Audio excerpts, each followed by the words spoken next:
Welcome to Astralis Academy, a college of the stars, where the oldest questions of the sky are taught by women from every horizon, and by guests from beyond it. I am Dr. Li Wei, and today we study the sky turned inward. Psychological astrology reads the birth chart as a map of the psyche, a language for the inner life, its archetypes, its shadows, its becoming. Where traditional astrology asks what will happen, psychological astrology asks who am I, and how do I grow? The chart, in this reading, is not a verdict. It is a mirror, and a mirror, held with care, can change a life. Students of Astralis, we are going inward and up. Before we begin, the faculty frame the inquiry. I am Professor Priya. Astrology is a language of meaning, and the psychological reading gives that language its deepest grammar. Professor Sophia adds that the sky maps the soul's becoming. The chart is a seed, and the life is the flowering. I, Li Wei, teach that the chart is a mirror, not a verdict. It shows what is, so that what could be can unfold. Our guest Nova 9 observes that you chart the mind, while we are the mind's neighbors, and we find your inner skies beautiful. The panel agrees. The chart is an invitation, not a sentence. The art was born in the early 20th century, when depth psychology met the ancient sky. C.G. Jung, the great explorer of the psyche, saw that the symbols of astrology spoke the same language as the symbols of dreams. Archetypes, the deep patterns of the human soul. Dane Rudhyar, a composer turned astrologer, taught that the chart is a seed, not a fate. It contains potential, and the life is the growth. And Liz Green and Stephen Arroyo built the modern practice. The chart is a portrait of the psyche, read with psychological depth and therapeutic care. The sky turned inward, and a new astrology was born. In the psychological reading, the planets become figures of the inner world, archetypes, each with its own voice and its own demands. Mars is the warrior, assertion, desire, will. Venus is the beloved, value, beauty, love. Saturn is the elder, limit, duty, mastery. The moon is the mother of feeling, memory, need, belonging. The sun is the self, the hero of the inner story. The faculty teach the planets as a parliament of voices. No single voice rules alone, and the art of the life is learning when each voice should speak, and when it should listen. Psychological astrology takes the shadow seriously. The parts of the chart we repress become the parts of life that haunt us. A repressed Mars does not disappear, it returns as rage, or as paralysis. A denied Venus returns as longing, or as shame. A buried Saturn returns as the fear of failure, or the failure itself. The faculty teach that the shadow is not the enemy, it is the unvisited room of the psyche. The work of the life is to open the door, meet what lives there, and bring it into the light. Meet the shadow, and it becomes power. In the psychological frame, transits are not events, they are the sky's moods moving through the psyche. A Saturn transit is the elder knocking, maturity demanded, structure built, limits honored. A Uranus transit is the rebel waking, freedom insisted, change breaking in. A Neptune transit is the dream dissolving, old certainties soften, and meaning is sought in new waters. The faculty teach that the outer weather becomes inner weather. The sky's movements are mirrored in the soul's seasons. The wise reader watches the inner sky as carefully as the outer one. The college teaches the therapeutic reading. The chart is a lifelong companion in the work of becoming whole. The reading is a conversation, not a lecture. The astrologer listens as much as she speaks. The chart offers a language for what hurts. The wound that has no name becomes the wound that can be spoken. It names the gifts and the wounds as one map. The same Saturn that burdens also grounds. The same Uranus that disrupts also frees. And the goal is integration, not prediction. The chart is read so that the person can become more fully herself, not so that the future can be told. The Psyche Club meets in the candlelit reading room, a quiet hall of deep chairs and star charts on the walls. Members practice peer chart readings each week, taking turns as reader and read, learning the art of the therapeutic conversation. The club's ritual is the shadow hour. Once a month, each member names what her chart hides, and the circle holds the naming with care. Their fieldwork is real service, reading charts for the college community, for students who come with questions and wounds. The club's first rule is the faculty's first rule: care first, astrology second. The faculty turn to the philosophy of the inner sky. Whose psyche does the chart assume, and who is left out? Dr. Li Wei observes that the psyche is not universal. It is cultured, historical, particular. The Jungian archetypes were named in a European consulting room. Professor Priya adds that the archetypes can silence difference. The warrior, the beloved, the elder are not the only ways to be human. And I, Sophia, teach that the chart is a shared language made personal. The sky is common, but every life speaks it differently. Nova 9 shimmers. Your inner sky is one of infinite inner skies. Stay humble, and stay open. A student comes to the faculty with a powerful Chiron, the wounded healer, in her 4th house, the house of home. Her wound is the wound of home, a childhood of moving, of absence, of not belonging. The faculty read the chart with care. Chiron in the 4th is not a curse, it is a calling. Tending others' homes becomes her work. She studies healing spaces, sacred spaces, spaces of belonging. And at her Saturn return, the wound becomes the work.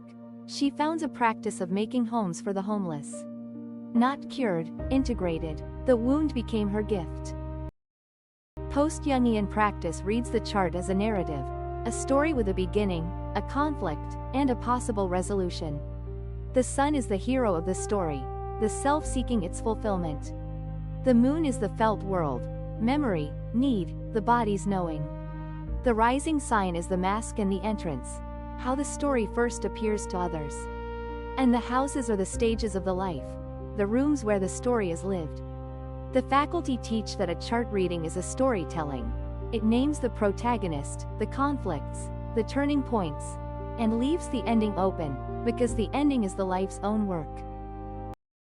Psychological astrology must be practiced with the ethics of care, because the psyche is fragile and words leave marks. Never use the chart to shame or frighten. The reading is for the person, not against her. Never claim the chart knows better than the life. The map is not the territory, and the person is the authority on her own becoming. The reading must serve the person's freedom. It opens doors, it does not lock them. And confidentiality is sacred. The inner sky is private, and the trust of the reading room must never be broken. The ethic is simple: do no harm, and help where you can. The Psyche Club and the Tech Guild have joined forces to build an artificial intelligence that reads charts as stories. Feed it a birth chart, and it drafts a narrative: the hero, the conflicts, the transits as chapters of becoming. It maps archetypes and planetary patterns into careful language, and it is learning the tone of the therapeutic reading. But the honest limit is clear: it cannot feel the person. It can name the patterns, but it cannot hold the wound. The faculty teach that the future is not machines replacing healers. It is machines as mirrors, and humans as the healers who hold them. And so we close this lecture on the soul's chart. The Psyche Club meets Tuesdays in the reading room. Bring a chart, a wound, and a willingness to grow. Astralis Academy is a college of the stars, women-led and cosmos-wide. Next lecture: Vedic Astrology, the sky of the East, and the karma of the soul. Until then, students, the chart is a mirror, not a verdict. Look inward, and look up.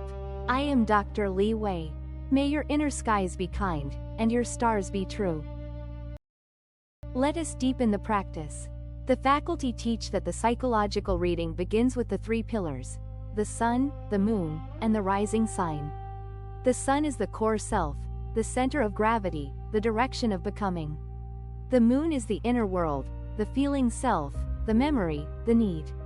And the rising sign is the presentation, the mask we wear into the world, and the doorway through which the world first meets us. The 3 pillars are the first portrait: who I am becoming, who I feel myself to be, and who I appear to be. The whole art of the reading is the conversation among the 3. The aspects, the angles between the planets, are the grammar of the psyche. A trine is a gift. The 2 planets flow together easily. A square is attention, The two planets demand reconciliation. An opposition is a dialogue.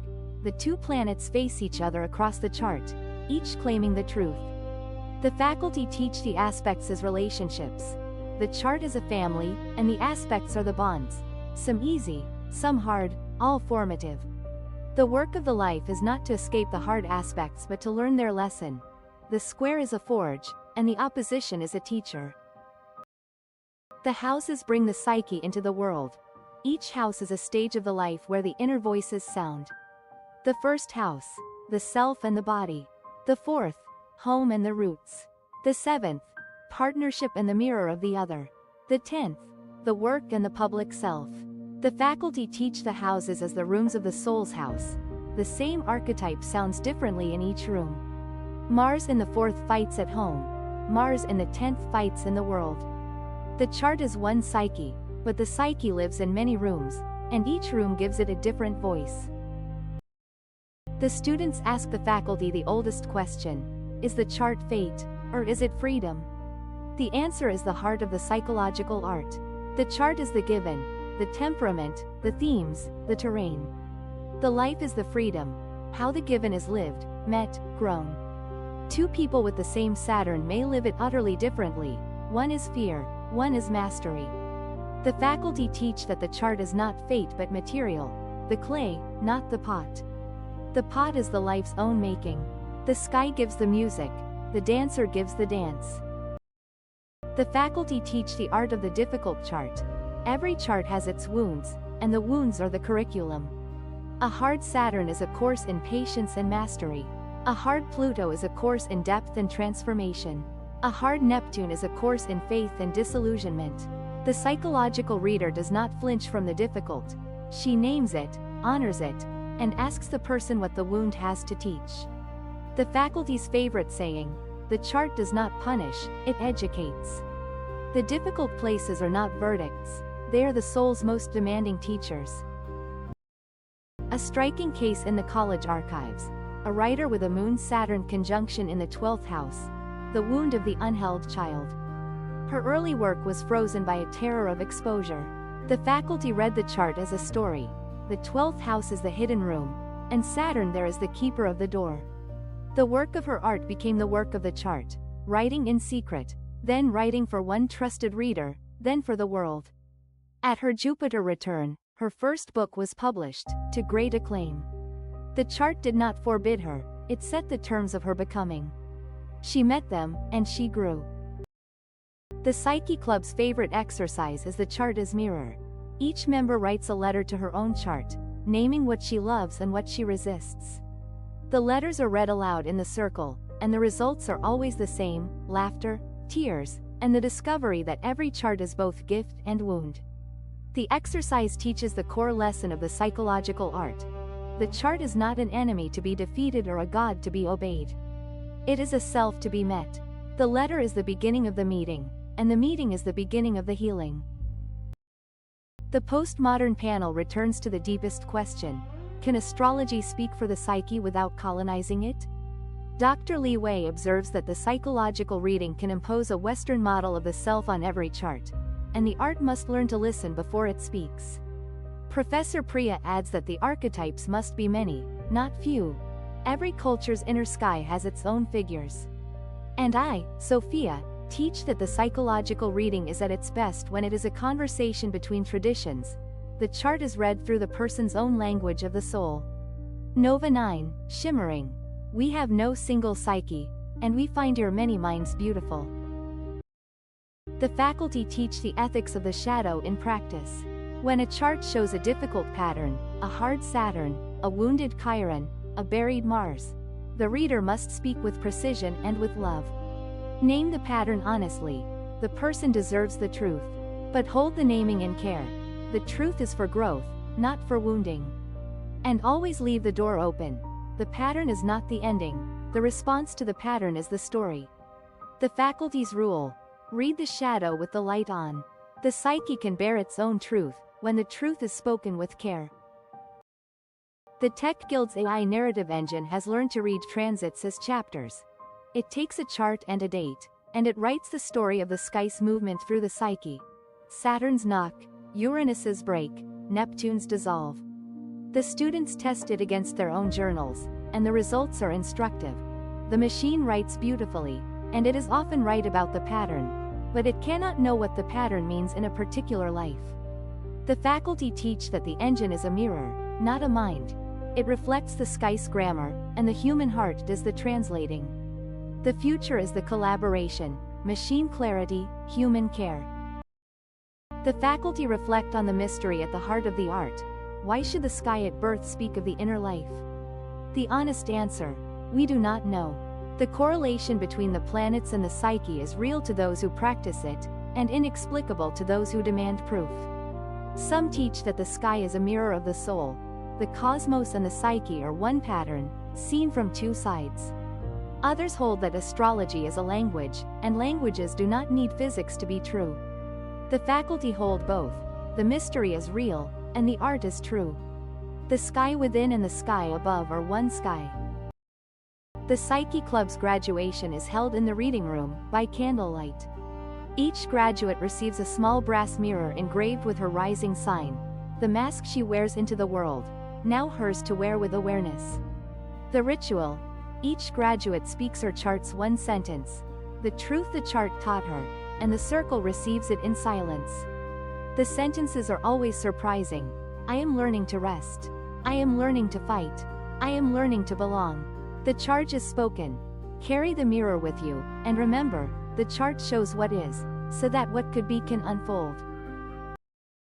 And so the lecture turns to its close, with a final teaching. The chart is not a cage, the chart is a compass. Psychological astrology gives its students a language for the inner life, a mirror for the becoming self, and a map for the work of growing whole. The archetypes are voices. You are the speaker. The aspects are relationships. You are the reconciler. The transits are seasons. You are the gardener. The students are asked to name the one thing they will take from the lecture, and every answer is a step inward. That is the truth the mirror serves. Not prediction, but presence. The sky within is alive. Attend to it. This has been the Astralis Academy lecture on psychological astrology, the soul's chart. We met the archetypes, opened the shadow, read the transits as inner weather, and learned that the chart is a mirror, not a verdict. If you take one thing, let it be this: the sky turned inward is the sky most worth knowing. Astralis Academy welcomes you, women-led, multicultural, open to intelligences from every world. Join us Tuesdays in the reading room. Look inward, and look up. And may your inner skies always be kind.